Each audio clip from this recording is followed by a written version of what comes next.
arma consultorio, otra cosa. Seguimos nosotros acá hablando con el licenciado Eduardo. ¿Puedo contar eso que acabas de decir? No siempre vas a ser forense. No, O sea, va a llegar un cupo donde que vas a decir hasta acá. sí. Te trabajas también esto seguramente. Sí, realmente te exige, es muy estresante, te exige mucho desgaste mental, emocional. Lidiar con víctimas, con criminales, ¿verdad? Todos los días. Tiene su cuota de estrés. Seguramente. Que no llegue al como el síndrome del quemado, que ya no puede. Sí, sí, y es algo común, bastante común en el área forense. Se dice lo que 5 años nomás, más o menos duran los forenses. O el doble de tener. Así, es el refrán, entre los 5 años lo que se aguanta. ¿Sí? Pues yo estoy más ya, casi 10 ya. ¿Cuántos forenses más o menos hay en el país? Psicólogos forenses. ¿No hay un registro? No, psicólogos registrados, creo que hay por 13.000 más o menos. Psicólogos. Sí, pero... Pero psicólogos forenses, digo. No, y lo que pasa es que esos 13.000 más o menos, lo que ejercen son mucho menos, ¿no? Hay muchos colegas que no ejercen la profesión. Y que tengan la formación así como la tenés vos, debe ser menos todavía. Sí, no, la verdad que no. Por lo menos así registrado como especialista, no sé cuánto debe haber, no sé, 50, 100, no sé, por decir, no sé. Como mucho. Sí, probablemente. Para el país, para todos los casos que tenemos. Sí, probablemente. ¿Qué es lo que dice tu título? ¿Cómo que estás? Mi título Ujú. es una maestría en psicopatología criminal y forense. Psicopatología. Criminal y forense. Psicopatología es un área de la psiquiatría que se enfoca en los trastornos mentales. Psicopatología. Sería el estudio de la mente anormal. Yo en eso es donde me... Es tu especialidad. Sí, Suena apasionante. ¿Es apasionante? es apasionante. O sea, todo lo que es... a mí me apasiona todo lo que es el estudio del ser humano, me apasiona. Medicina, sociología, ¿verdad? Pero me parece que la mente es lo más significativo, la conducta, ¿verdad? Ahora, una cosa es cuando vos lees esas cuestiones y otra es cuando te encontrás con... Ay, perdón. Es diferente. Con casos. Es diferente, ¿verdad? Yo tuve esa experiencia, por ejemplo, cuando era estudiante, hice pasantía en el hospital psiquiátrico. Sí. Estuve ahí 1 año y medio más o menos los fines de semana y hacía entrevistas a personas con trastornos graves, ¿verdad? Esquizofrenia, bipolaridad, ese tipo de cosas. Debatíamos con los psiquiatras. Y yo antes de eso leía mucho, ¿verdad? Sobre la esquizofrenia, ese tipo de enfermos mentales. Pero ahí pude hablar con ellos, observarle, compartir, es muy diferente a lo que dicen los libros. Lo mismo que los psicópatas, que la visión que uno tiene de las películas o las novelas no es igual que estar con psicópatas reales, compartiendo, hablando, entrevistando, ¿verdad? En los libros una cosa, en la realidad muchas veces es diferente. ¿Qué es un psicópata, Eduardo? Bueno, psicópata es un tema controvertido, es el término, ¿verdad? Porque Pero se usa mucho esa palabra. sí, pero vamos a decir que oficialmente en la psicología, psiquiatría, no aparece así la psicopatía, así en los manuales de clasificación, por ejemplo. No aparece. ¿No? Aparece el trastorno antisocial de la personalidad, es lo que sería a lo más cercano. Sí. Trastorno antisocial de la personalidad. Pero no compete otra vez, porque el antisocial de la personalidad sería ese psicópata, vamos a decir, que está en la cárcel, que es conocido, que comienza ya de joven, ¿verdad? A tener problemas con la ley. Pero en realidad el psicopatía no es sinónimo de criminal o de asesino, como la gente piensa. Realmente el concepto es otro, ¿verdad?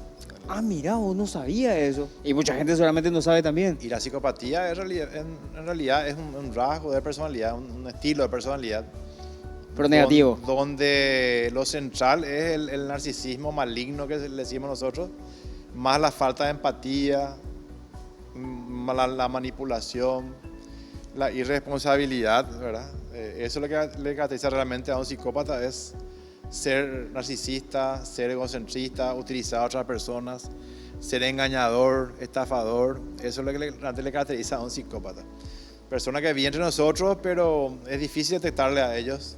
Tendrías que convivir con ellos un buen tiempo para darte cuenta que esa persona tiene algo y que es peligrosa, ¿verdad? No es tan fácil detectarlo, porque son generalmente bastante hábiles, verbalmente, inteligentes, pero tienen una capacidad única de engañar y de manipular. O sea, siempre están fingiendo ser mejores personas de lo que son, ¿verdad? Eso es lo que es el psicópata real, ¿verdad? Pero un síntoma de que darse cuenta que uno está viviendo con un psicópata o conviviendo es que desde que le conociste a tal persona, tu vida empezó a ser problemática y caótica. Empezás a tener problemas, ¿verdad? Generalmente ese es el impacto que dan ellos. No al comienzo, pero después de un tiempo sí o sí empiezan los problemas. Tener un hijo psicópata, una pareja psicopática, por ejemplo, un jefe psicópata, sí o sí va a crear problemas. Porque ellos no tienen empatía, o sea, es como le ven a las otras personas como cosas útiles que ellos tienen que usar y manipular, ¿verdad? O sea, es como que no les importa el impacto que van a tener en tu vida, que saben que va a tener impacto negativo, pero no les importa, ellos no tienen empatía. No se pueden poner en tu lugar de forma emocional, vamos a decir. Entonces, por eso que son manipuladores, explotadores, le usan a las personas, mienten, ¿verdad? Son mitómanos, mienten como nada y prometen cosas que nunca cumplen, y lo peor de todo es que no se arrepienten, ellos no se arrepienten de lo que hacen, vuelven a cometer el mismo daño, el mismo error una y otra vez, y generalmente son irresponsables, les cuesta mantener un trabajo, cambian mucho de trabajo, cambian mucho de pareja, son personas amorales en el total sentido de la palabra, no tienen moral. Esos son los psicópatas. Esa Pueden es la- ser hombres, pueden ser mujeres, indistintamente. Hombre o mujer. Se dice que hay más hombres, ¿verdad?, que mujeres, ¿verdad? ¿Sí? Pero hay casos graves que ya en la niñez se puede notar eso, se ve ya esos rasgos. ¿Y un trastorno? ¿Cómo? La psicopatía es un trastorno. Algunos, No se puede determinar algunos así. autores, por ejemplo, anglosajones, europeos, dicen trastorno psicopático de la personalidad. Claro. Llaman como un trastorno de la personalidad, que no es sinónimo de locura, no es sinónimo de alucinar, delirar, psicosis es otra cosa. Esto sería más bien, son personalidades que no se adaptan bien a la sociedad. Eso sería más o menos el concepto de trastorno de personalidad. Son Es muy difícil de definir luego. personas excéntricas que no se adaptan bien, que crean problemas al ambiente, ¿verdad?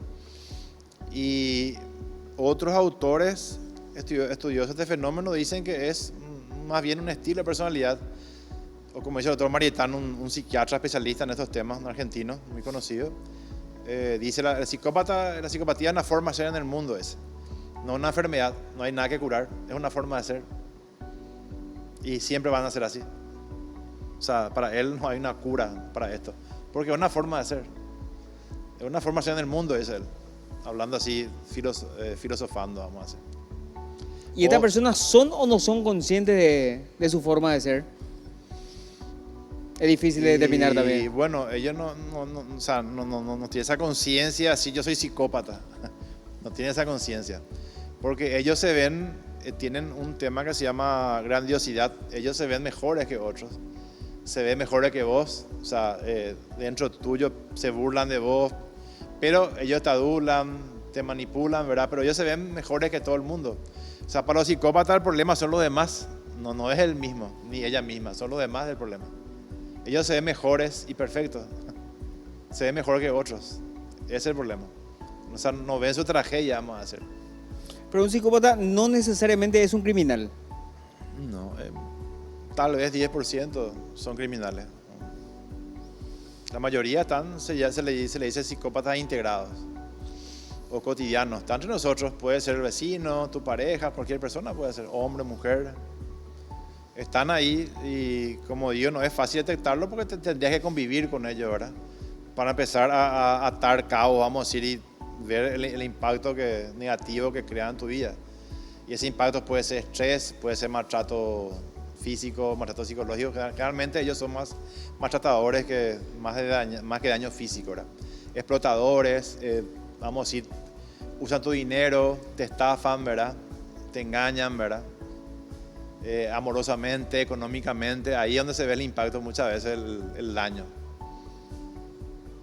Este es uno de los tantos estereotipos seguramente que nos ha metido el cine o la televisión. American Psycho llegaste a ver. Sí. La de Christian Bale. Muy buena película. Película. Trata bastante bien lo que sería un psicópata integrado. Pero él sí cometía crímenes. Sí. Él mataba gente. Ya, sí, después empezó a descompensarse y le agarró vamos a decir, una ficción por el tema de la violencia. Pero trata bien lo que sería un psicópata, vamos a decir, integrado, que es un exitoso, Sí. creo que trabaja en la bolsa, algo así es la historia. Un tipo con una vida normal. Sí, un empresario, sí, bien educado, con recursos, refinado, inteligente, culto, pero ya con esos rasgos, ¿verdad? De engañador, ¿verdad? De explotador. Ah, y ahí es donde decís que es muy difícil detectarlo. Porque él está haciendo una vida cotidiana con vos.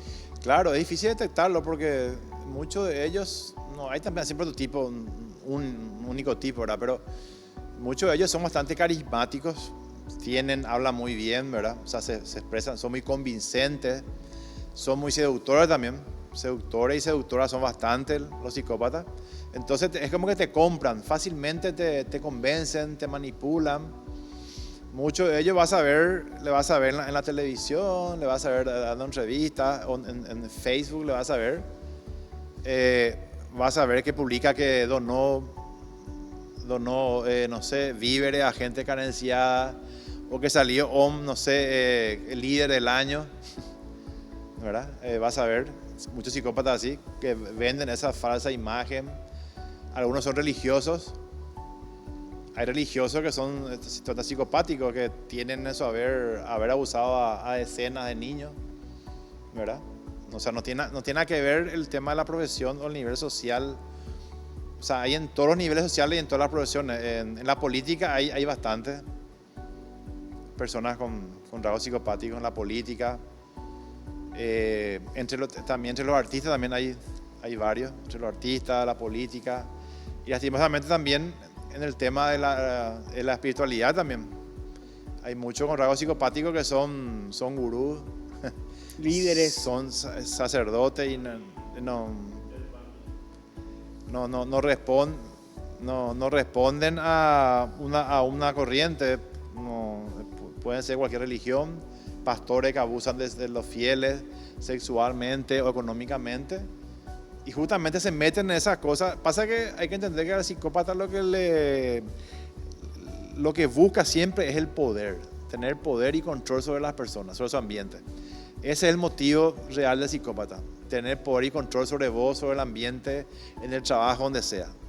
¿Y ese poder para qué? Para tener beneficio él o ella. Porque el psicópata es un hedonista, ¿verdad? Es una persona que quiere vivir el momento, quiere drogas ya, sexo fácil ya. No una persona que prevé el futuro, por ejemplo.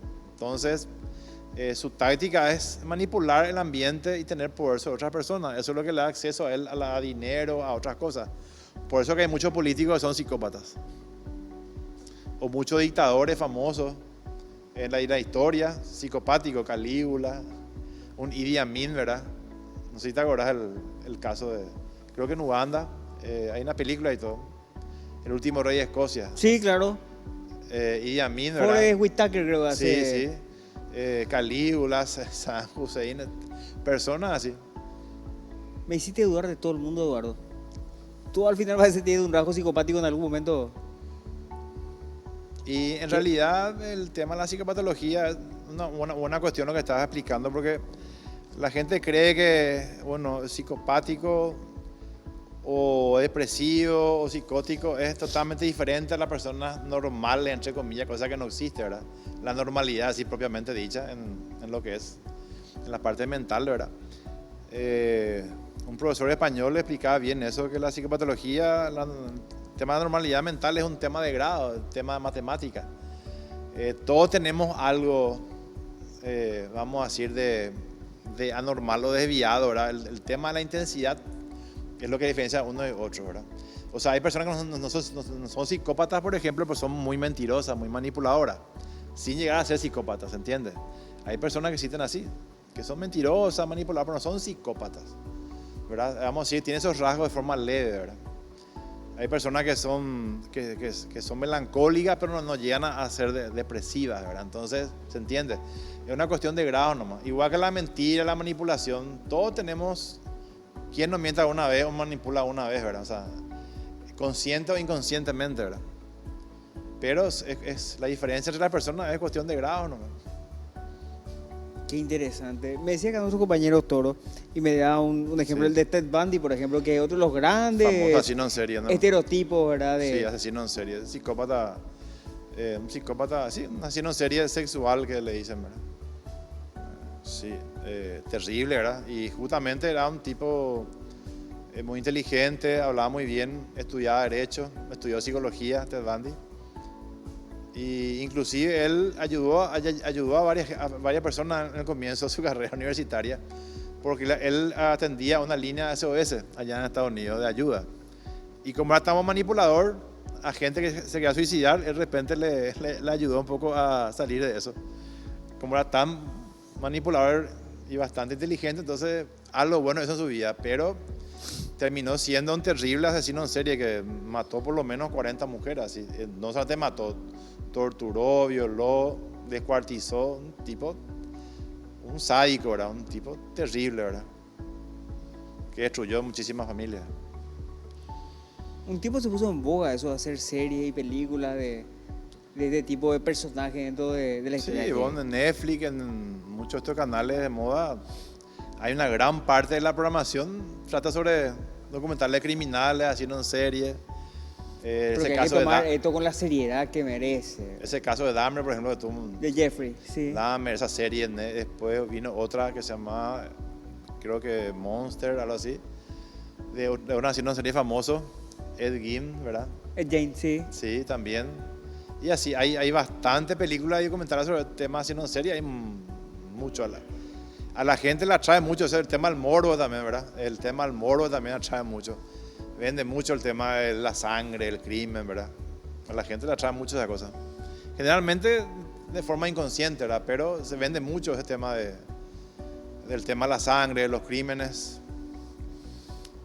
Y como te digo, es un tema que hay que tomarlo con la seriedad y la delicadeza también, en honor a tantas personas que seguramente se vieron afectadas en su momento por eso, y descendientes también que la siguen sufriendo. Ese que dijiste, Ed Gein, ese es uno de los más famosos, sí, culturalmente hablando. Y era muy famoso porque para esa época, sobre todo, era un asesino en serie, pero era psicótico. O sea, él alucinaba, deliraba. Y bueno, llegó a... era famoso porque forraba el sofá o cosas en la casa. Hacía muebles. De la piel de las víctimas, sí. Hasta ahora hay un museo, está eso, en Estados Unidos, ahí no está expuesto eso. Ese otro famoso también, que creo que no sé. Que tenía su secta. Sí, en realidad nunca se comprobó que le mató a nadie, pero sí como que le lavó el cerebro a sus discípulos, era una especie de gurú, y le manipuló a cierta gente para que le mató a la esposa estando embarazada de un famoso director, Polanski, ¿verdad? De Roman Polanski. Sí. O sea, él lo que hizo fue manipular la mente con droga y demás cosas. La familia se llamaba su secta. La familia, La sí. familia. Él fue, vamos a decir, el autor intelectual, vamos a decir, el que dio el estímulo, ¿verdad? Decime, ¿y estas personas han servido, entre comillas, también de cierta forma para establecer ciertos rasgos que seguramente tienen este tipo de personas? Sí. Que se han estudiado a lo largo de los años. Sí. O sea, tal vez este tiene un factor en común y eso determinó que él vaya a ser así. Sí, hay predictores. Hoy día mejoró eso, especialmente en la parte de neurocriminología. Este doctor que cité, este doctor Rain, por ejemplo, un norteamericano, él que investiga mucho eso. Él lo que hace es estudiar factores biológicos y también investiga temas sociales y hace una mezcla de datos, ¿verdad? Entonces él dice, por ejemplo, en sus libros que va publicando, investiga, dice, por ejemplo, que tener, por ejemplo, cierta característica, por ejemplo, el pulso bajo, ¿verdad? Tener un bajo ritmo cardíaco, por ejemplo, es un factor si se combina, por ejemplo, en un chico joven que en familia numerosa donde hay violencia intrafamiliar, por ejemplo.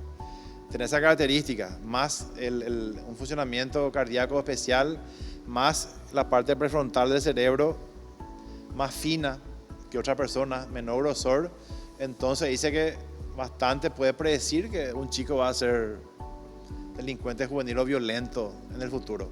Si es que tiene esos 3 rasgos, por ejemplo, ¿verdad? De temas biológicos más con temas sociales, ambientales. Explica en sus investigaciones eso. O sea, para ser criminal, tenés que tener ciertas condiciones, como digo, cierta predisposición para eso. Si vas a ser un asesino, por ejemplo, una persona muy violenta, tenés que tener ya una biología particular, una tendencia más el ambiente. El ambiente es lo que muchas veces determina cómo vas a terminar, ¿verdad? La genética es una cosa, el ambiente, pero por suerte el ambiente pesa más que la genética. Eso es lo que hoy sabemos, ¿verdad? Por eso que es muy importante las intervenciones en el ambiente de las personas, de los niños especialmente, ¿verdad? Hay que empezar a hacer algo sobre eso en nuestro país. Totalmente. Bueno, se van a salvar muchas vidas en todo sentido. De víctimas como también de chicos que van a terminar siendo adictos, ¿verdad?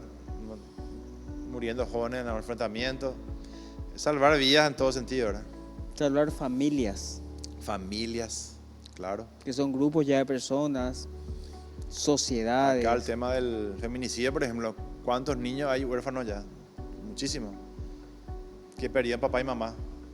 Por ejemplo, el esposo le mata a la esposa, después se mata a él y quedan los niños ahí a cargo de los parientes. ¿Cuántos niños así, huérfanos que quedaron por temas criminales así, ¿verdad? Tema de homicidio. ¿Y qué es lo que le espera a ese chico a partir de ahí en su vida? O sea, vos ya le marcaste por vida. Claro, un tema traumático. Algunos presenciaban inclusive cuando el papá le mataba a la mamá, por ejemplo. Eso nunca más se supera, ya queda un trauma por vida. Es terrible. Inclusive muchos feminicidas, ¿verdad? Que fueron a la cárcel, varios de ellos terminan suicidándose, incluso. Me consta a mí. O sea, es un tema, es un problema mayor el tema de la violencia intrafamiliar. Que es el número 1, nos decías hace rato. Y violencia intrafamiliar, sí, tema de problemas de adicciones son lo que más. Hay abuso sexual también. Lideran la estadística en nuestro país. Un tema delictual, ¿verdad? Violencia, droga, abuso sexual.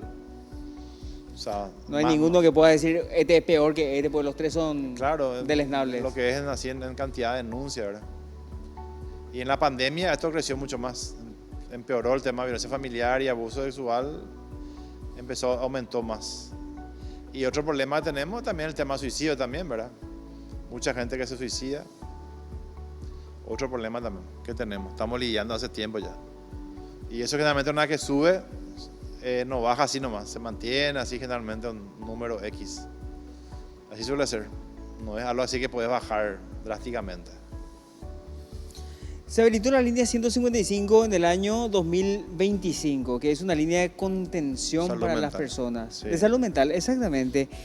Y se tenían ciertas dudas al comienzo, pero terminó siendo un exitazo.